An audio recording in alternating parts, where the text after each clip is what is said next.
تحت ضغوط الشهرة والوسط الفني بعض الفنانين وقعوا في فخ المخدرات، في اللي مشواره اتعطل واللي قدر يتجاوز المحنة واللي اتقبض عليه. والنهاردة هنتكلم عن أشهرهم.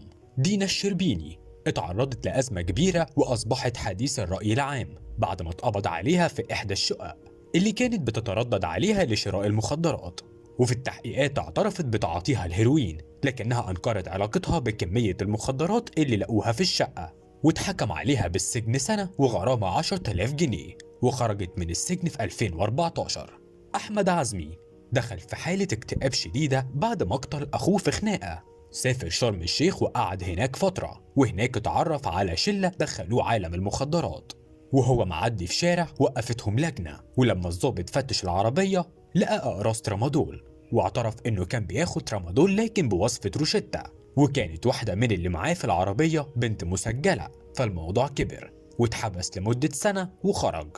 انتصار في 2013 تم اتهام الفنانة انتصار في قضية مخدرات بعد ما تمكنت الأجهزة الأمنية من القبض عليها بتتعاطى مواد مخدرة في عربيتها ومعاها 3 شباب، إلا إن النيابة أمرت بإخلاء سبيلها بكفالة 5000 جنيه على ذمة التحقيقات.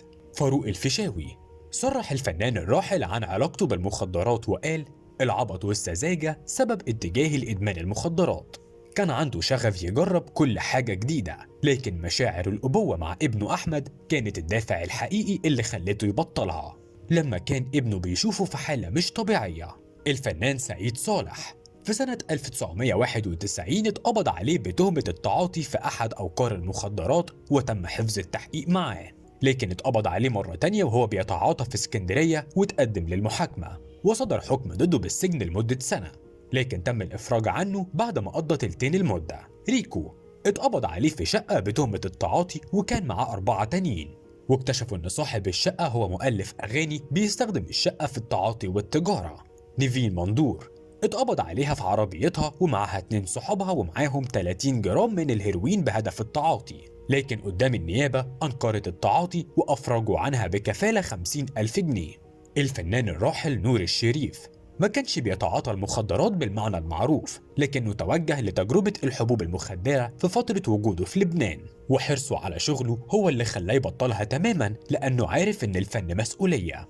أحمد الفيشاوي أكد أحمد إنه تعاطى كل أنواع المخدرات، وأكتر نوع عجبه هو البودرة اللي جربها مرة واحدة، وبيشرب كل أنواع الخمور علشان ينسى فترة صعبة جدا من حياته.